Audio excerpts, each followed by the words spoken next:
Hadirin tamu undangan yang berbahagia, yuk kita simak adanya satu buah tembang ada. Ku cari jalan terbaik.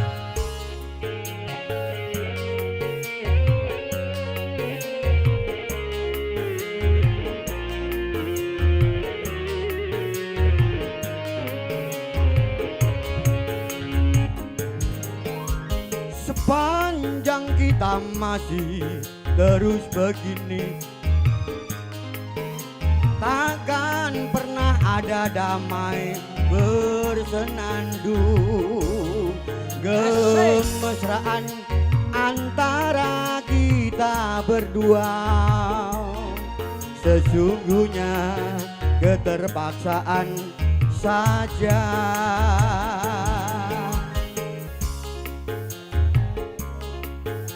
Senyum dan tawa hanya sekedar saja, sebagai pelengkap sempurnanya sandiwara. Berawal dari manisnya kasih sayang, terlanjur kita hanyut dan terbuai.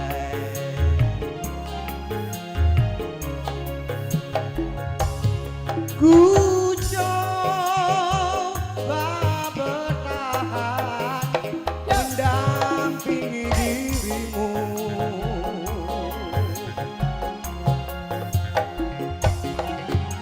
walau kadangkala tak seiring jalan.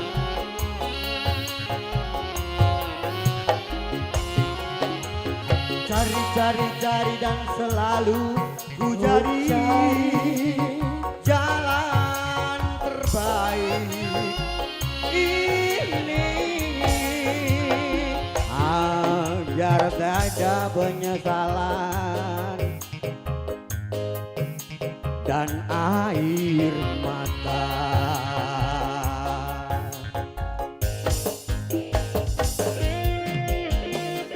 Kade Mardu Mardikani Swasono Nabi kerabakan dedaharan ingkang sampun kaaturaken bersama hadirnya Risma Kuncoro Mogel.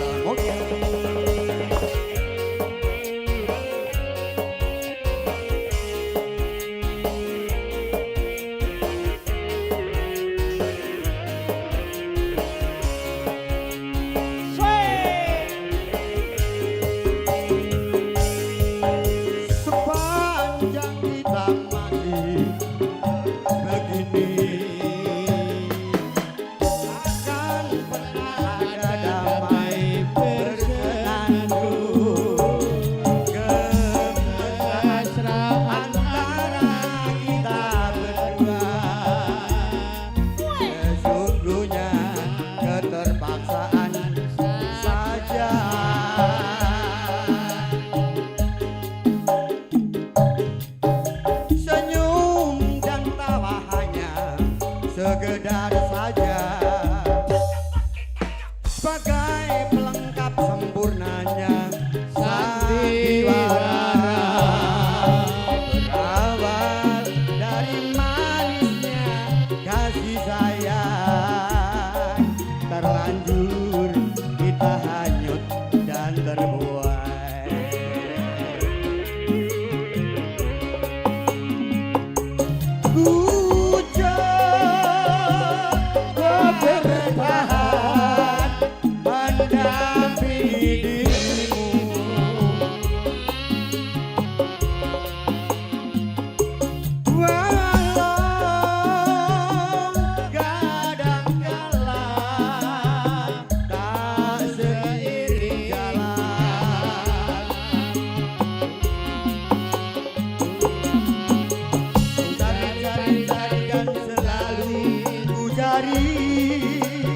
Jalan terbaik ini, agar tiada penyesalan dan air mata.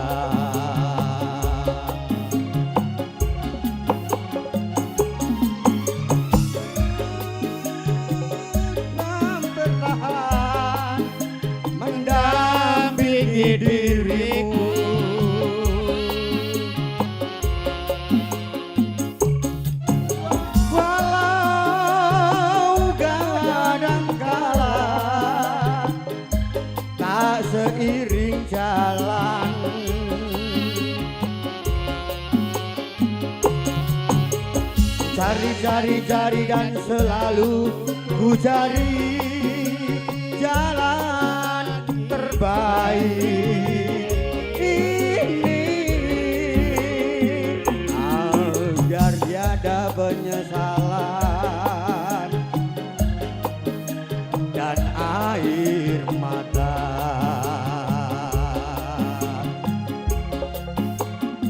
agar tiada penyesalan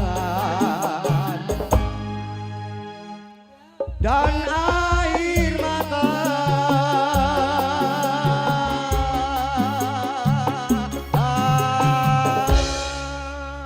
Kurang lebihnya mohon maaf kok diparingi nanti malam semalam suntuh Mas. Hidup dengan seni Kita akan terasa indah. Hidup dengan ilmu Kita akan terasa hidup dengan agama. Kita akan terarah. Kurang lebihnya mohon maaf. Selamat sore, semoga berbahagia semuanya. Yuk, Merdeka. derek ngomongannya ya.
nuwun sanget. Matur nuwun sanget, Kang.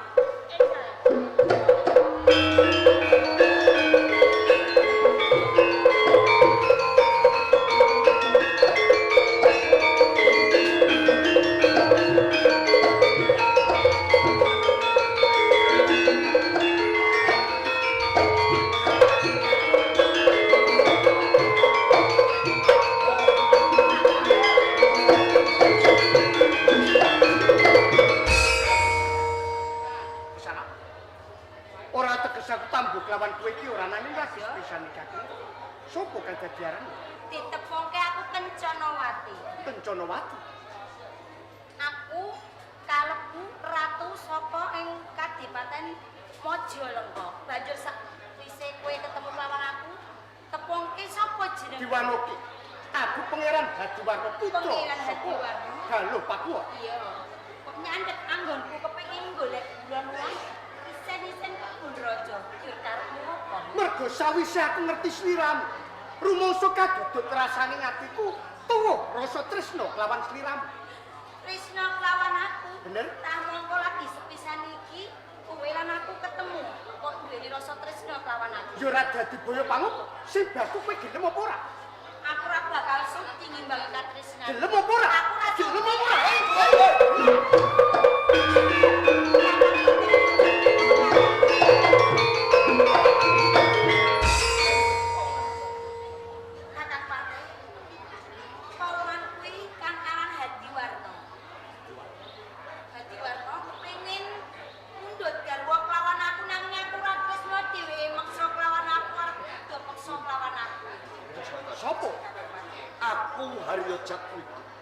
Warangka dalem ana ing Majalengka. Harya Jatmiko warangka dalem ana ing Majalengka. Apa pancen bener? Nggonmu moto-moto karepmu semaneng ae. Ora ndak selaki. Pancen aku duweni rasa tresna lawan Kencanawati. Ngerteno, Hadiwarna. Ana ing Majalengka ana Giri Sayembar. Sapa wong kang bisa ngalahke aku nggone adu julit utawa perang tanding ing kono bisa ndarbe bakal tak pupu Giri Patenggalan.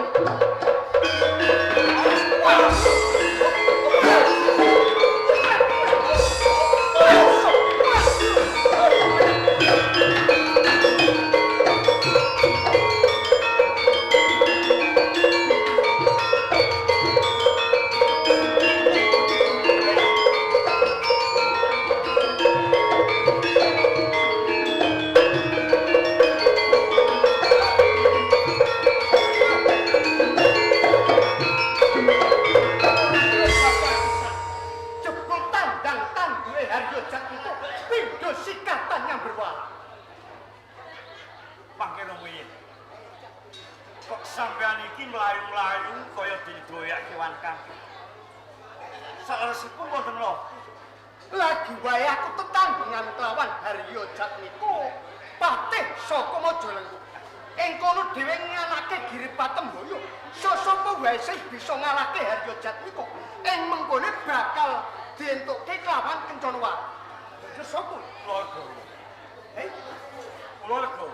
Legawa. Nggih. Kowe aja ngaku-ngaku gawar. Pripun? Legawa kuwi pasuryane elek.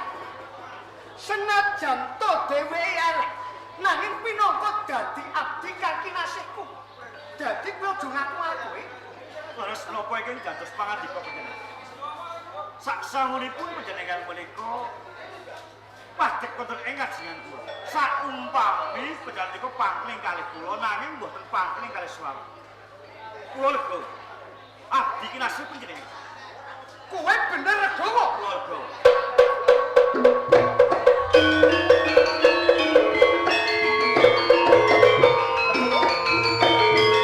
Aku percaya kelawan kowe nanging kanggo ngandelke kapitayan watun kowe bisa ngalahke Harya Jatmiko. Ing mengkone bakat aku minangka penderek pribadi. Pun sampeyan seminggu teng kula tak ngelakukan.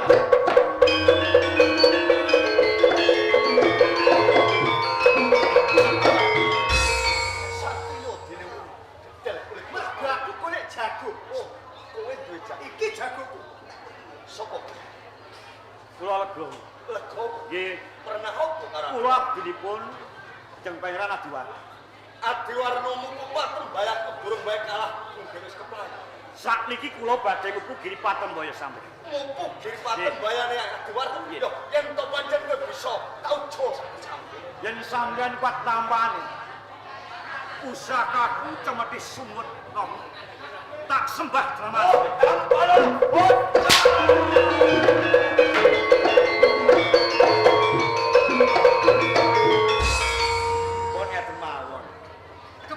Sarene sakniki kula niki mboten butuh wong wedok. Lho, Wong wedok niku badhek marahi perkara. Lajeng kesanipun niki kula aturke sampeyan. Niki nek randang tak aturke sampeyan, ketoprak iki ana bare. lho. Kados ngaten ta? Lho sampean iki lho kok goblok temen. Pripun? Lho wong lanang kok ora doyan wong wadon iki lho. Ana wong wadon sing kimplak-kimplak kaya ngene kok ya ora gelem. Nah dhisik kula niku doyan wong wedok ning sakniki kula mboten jelas niku mboten kepengin. Apa tenan? Tenan. Kula tau gemi. Pun sumpah lair batin kula sakniki ora kepengin wong wedok. Pun sakniki kula pasrahke sampeyan. Ya wis yen kaya ngono aku bakal manut kelawan Kecono berarti bakal tak tompo. Iki ndang dibari aku tak ngewangi gawe adikku. Pun niki tak pasrahke sampeyan. Monggo. Ya wis. Gandhe saiki aku wis duweni calon garwa. Nggih. Ing mengkone aku bakal jumeneng ratu ana ing Galupakuan. Kanthi jejuluk Prabu Anom Hadiwarna.